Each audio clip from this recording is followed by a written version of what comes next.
was just, oh dear, I was supposed to keep this, a secret, but unfortunately you have come here, so now I can't exactly keep it a secret, because you now will know the secret, and then, Lord Kronos and Nicholas and Chronicles and everybody will be horribly angry at me because it was supposed to be a very big deal for you to finally receive my gift, my instrument of destruction, and not your destruction. I know how that might have sounded, that maybe I was speaking about your own destruction, but that would be counterintuitive to the overall goal, because if I'm being honest, there is a psychopathic witch coming, and she fully intends on killing all of us, not just you. I know it might just seem like it's just you, maybe not exactly to you, but to some people it might seem like she's coming just to kill you, but to be quite honest, she's actually coming to kill all of us, because I know that she has quite a grudge against everybody, including Lord Kronos, who apparently killed her brother. I know that you assisted in that. I'm not saying that you did not have a hand in slaying the old king. I'm not calling you a murderer by any stretch of the imagination. But to be quite frank, I have to finally admit something that is going to sound a bit shocking to you. But in some circles, you and Lord Kronos may be considered murderers, but not in our circles, but maybe in Angerona's circles, because she is a psychopathic witch who has completely twisted what she feels is right and what is wrong, and what was right was you killing her brother. Now, unfortunately, you have now tipped the balance of power, and now it is in your favor. But now with Angerona back, now she is fully intending on killing all of us, which goes back to my original point where Angelona is coming to kill not just you, not just Lord Kronos, but all of us, and quite frankly, I quite enjoy my life. There is quite a good deal of beer that I have not gotten a chance to drink. I am currently working on a stout mixed in wine barrels, great wine barrels. They are from the party where Angerona slowly took over your mind and started to corrupt you, and now, to be frank, many people are actually afraid that maybe Angerona will control you again, and that you will actually kill us all. I don't think that is the case, because Chronicles says that your training as a magician is growing stronger. So I don't think that anything like that could happen. But if something like that did happen, we would be okay. Yes. I know that was a lot of information, and I know that sometimes I can be a little bit overexcited, and I know right now I'm really excited, and I know what you're probably thinking. You're probably thinking, how do you know the difference between me being excited before and me being excited now? Well, you can hear the nervousness in my voice, actually, if you just listen.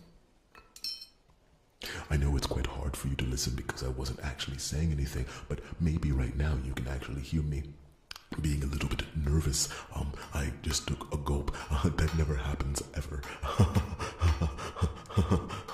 Oh dear, I'm getting incredibly nervous now. Now that you have figured out the secret of what exactly I'm doing here, and you don't know what I'm doing here? Oh, well, then all is not lost. Come, Your Royal Highness, you can keep me company while I work, because I have been trapped down here by myself, preparing for the Great War, this upcoming battle between good and evil, and I feel that if you are going to take on a witch, then you need something that is going to kill a witch. Yes, I'm creating a blade for you. One that will kill witches, and one that you will wield into battle using old dwarf techniques. It calms me down to talk about it. I'm not quite quite as nervous because in someone else's hands they might fail, but you love our country too much to fail. So I know that there is nothing to worry about. And when I think about your courage, when I think about how you were simply a pauper in these streets, and now you are the Royal Highness of the entire country, yes, there is hope.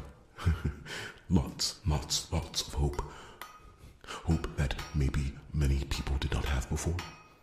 Hope that maybe people will start to actually get now. Hope that has not been seen in many years since your father and your mother. Many people I hear talk about your father, but your mother was actually very good to the people as well. I wish you knew them.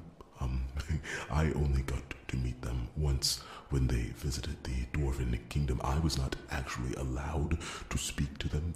I was given a charm that stopped me from speaking, and I did not like that. I did not appreciate that they put this charm around me and forced me not to speak because I had a lot of things that I wanted to say. I wanted to say thank you, and I wanted them to know that I fully supported them and that they had the full support of the dwarves as well beneath their feet, because dwarves lie beneath your feet. There is a whole nation beneath your feet, your Royal Highness. I don't think you actually know that or how wide this network is, but it goes very, very far. It stops at the elf kingdom because elves and dwarves don't actually get along all that well. I know that some people might think that dwarves get along very well, but they do not get along very well. There was once a story about a dwarf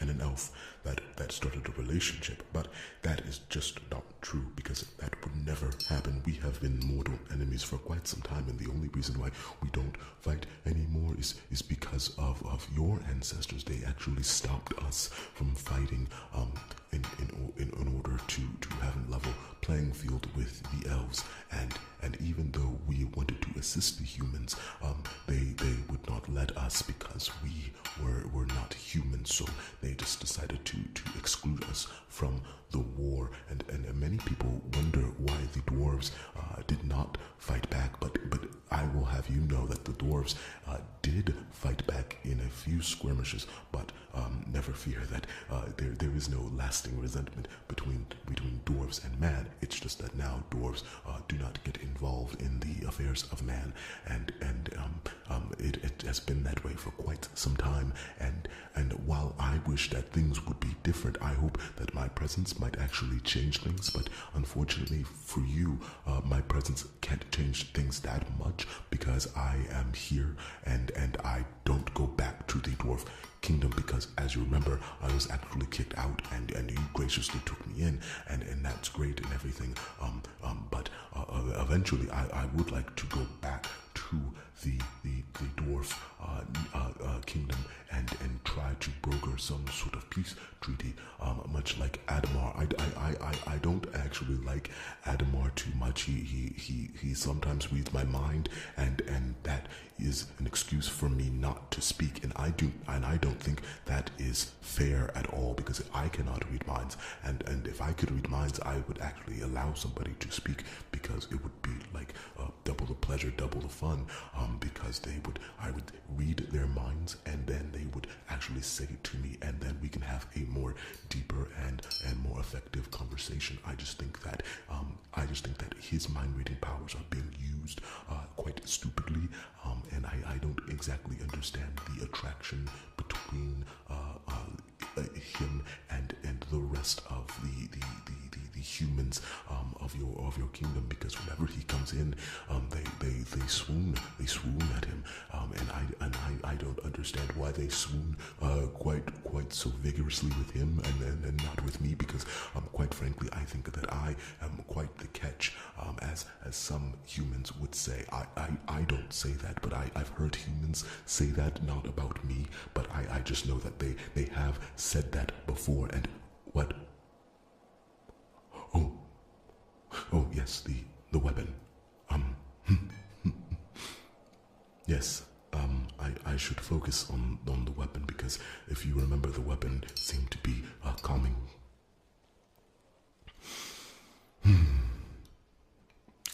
Forging the weapon seemed to be calming me down. I enjoy being down here. Not necessarily by myself, but I enjoy working with all of the weapons.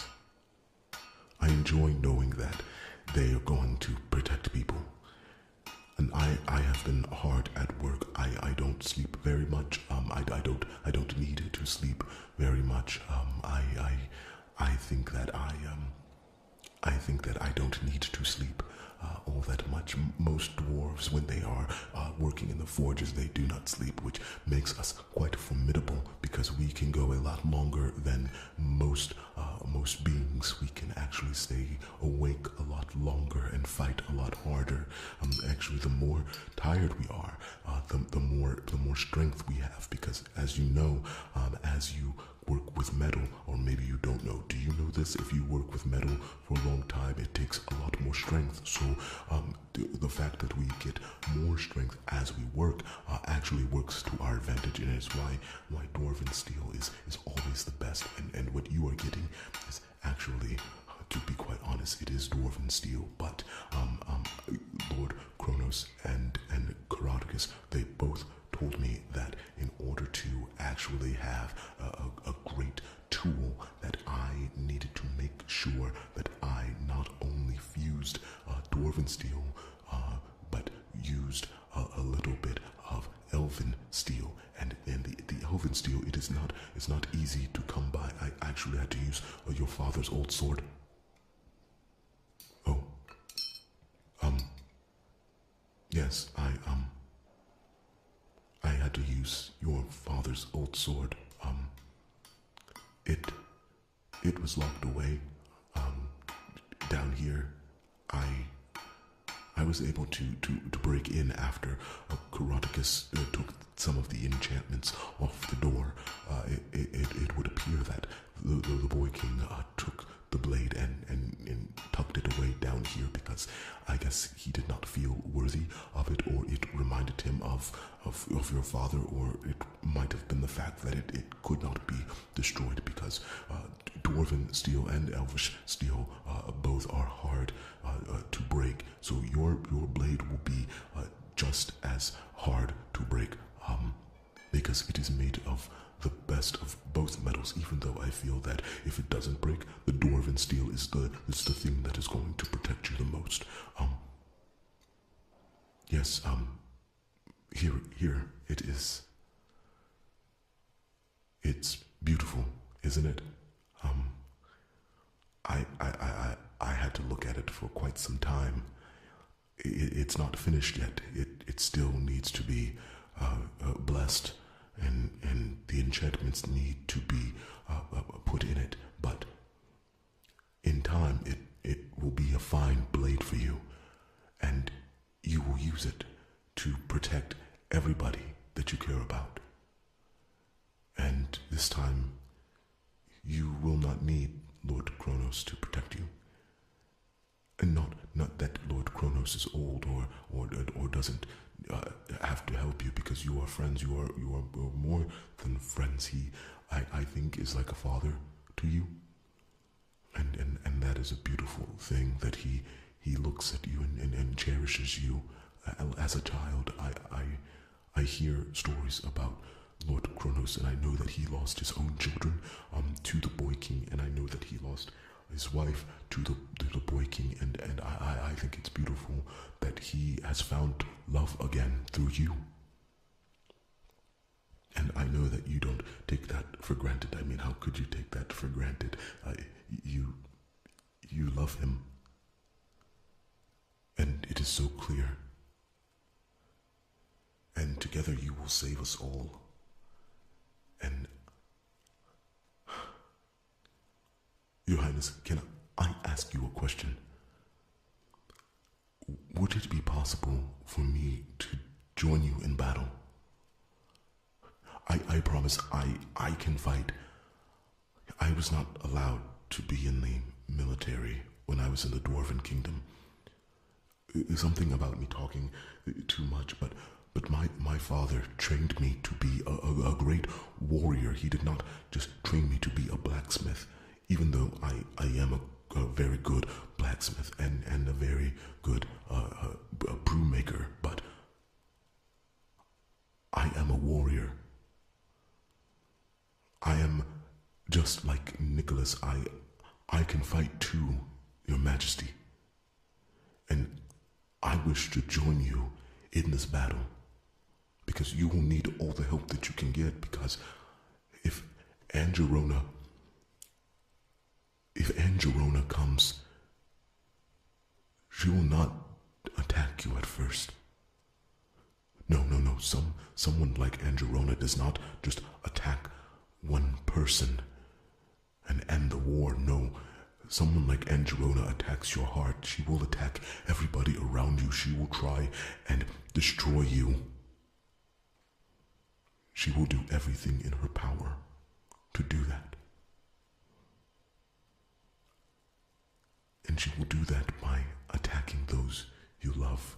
She will destroy your heart first, and then she will destroy you when you are at your weakest. But if everybody that you love is fighting, then you won't have to worry about us. You can focus in on Angerona, and you can defeat her, and we will have a celebration, and my beer will finally be done. It will finally have aged to be in a proper age, and we will celebrate, and we will drink beer, and we will rejoice, and the whole land will celebrate and drink my beer, because that is what I want. Because you being here, you being down here right now, just fills me with such hope. And I don't think that you fully understand just how much hope that you instill in everybody around you, and you should be proud of the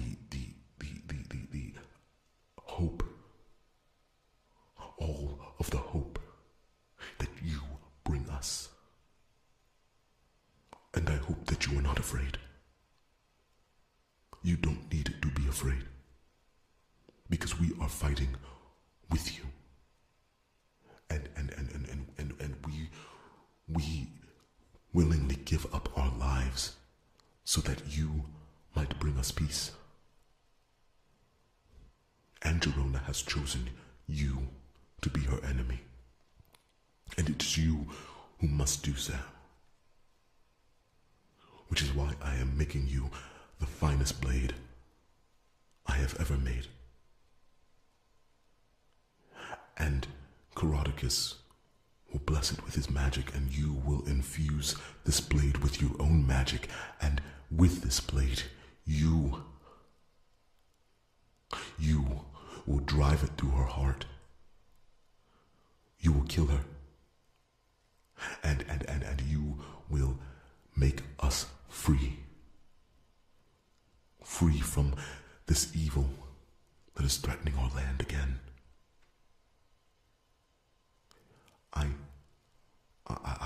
I don't know much about the old war.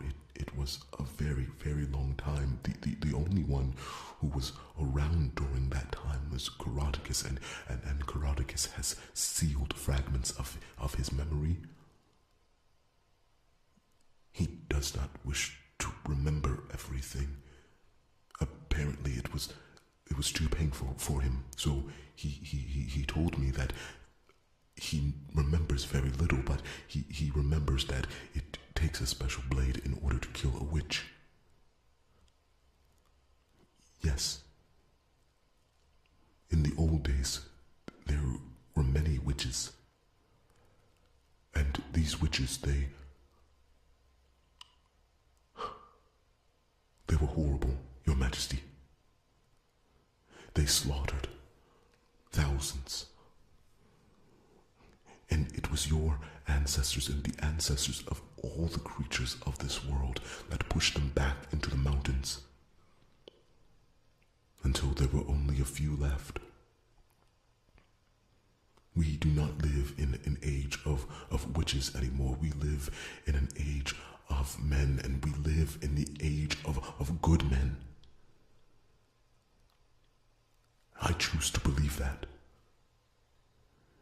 And I hope you do too. I hope that you realize that even though it is getting colder and by essence it is getting darker, the closer that we get to winter,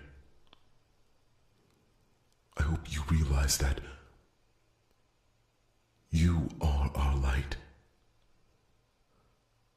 And perhaps that is what we shall name this blade. We shall name this blade Lightbringer, because it will be a beacon of light to us in these dark days. And though we are scared, and though you may be scared because you are not a fool, you are wise beyond your years. And because you are wise beyond your years, it makes sense that you are deep down inside afraid. But I also know that you are wise enough to not lose hope. You have the drive and courage to do what needs to be done. And this blade, I hope that it protects you. I hope that it brings you comfort. And I hope, gods, I hope that I am there when you finally kill her. There is nothing in this world I would rather see, and if these days are my final days, I look forward to watching you, either in this world or the next, kill her for us.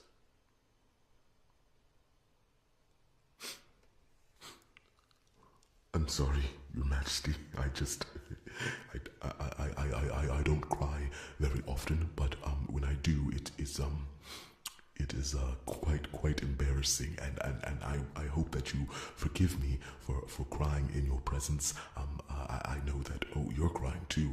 Oh dear, I did not mean to make you cry. I did not mean to say anything sad. I was trying to be encouraging, but I understand that perhaps what I was saying was a little bit too dramatic, and so now you are laughing at me. Oh dear, now I am having flashbacks to the old days when everyone would just laugh at me. And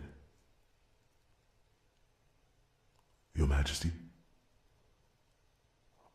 Oh, you are a good friend too to me. It warms my heart to hear that. And Your Majesty, I will not let you down at all. I should get back to work because it is getting very, very close, and Angelina could come back here at any moment, and if she does come back here at this moment, you will be unprotected. So I should probably finish up this. I should probably finish this up so that you can have it. If you go back to your room, I believe that the gift that I helped forge for you is there. It will protect you from all the upcoming darkness, and I hope that you use use it to your advantage. It is armor. I made armor. I don't know if that was clear or not, but it is armor that goes well with your sword. And when I am done with your sword, I will bring it to you so that you can have it with your armor. I don't know if you want to try the armor on, because if it is a little too snug, then I have to start from scratch. But it belonged to your father. I made obvious modifications to it to suit you. But I just hope that that you I hope that you like it, Your Majesty. And I suppose I will see you soon. I should probably get back to work now. Take care.